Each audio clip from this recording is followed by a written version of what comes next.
In this video, I'm going to be de-influencing you from thinking you need to spend like insane amounts of money just to get your photography business off the ground. And I'm going to do that by sharing the exact gear that I used to make over $20,000 in my first year of photography and some of the things that I felt tempted to buy and chose not to, and things that I think are worth it versus aren't. So I think the most asked topic is the camera body and lens that beginners should start out with. I remember when I was a beginner, I felt like if I don't have the right camera body and lens, like my photos don't stand a chance to look professional or look good enough to actually get clients, and that's just simply not true. I started off with a Canon 5D Mark IV. I did tons of research and that was the one I felt the most comfortable buying, and I don't regret it at all.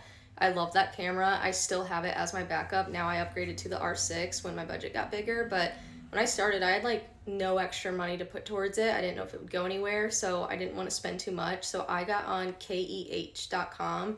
It's like a camera rental website, and you can rent or buy used gear. So it's like that type of website. And so I bought a used Canon 5D Mark IV.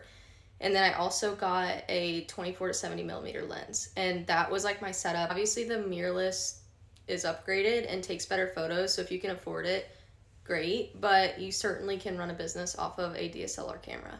Next would be the memory cards. I still shoot on 64 gigabyte SanDisk memory cards, and that's what I started buying when I was a beginner. The 128s are a little more expensive, and I just don't think it's necessary. Maybe for a wedding photographer if you want to. The 256 or 128 just holds more storage, but I like doing 64s and just switching them out. I just get them off Amazon and they're not too expensive. The next thing would be a hard drive.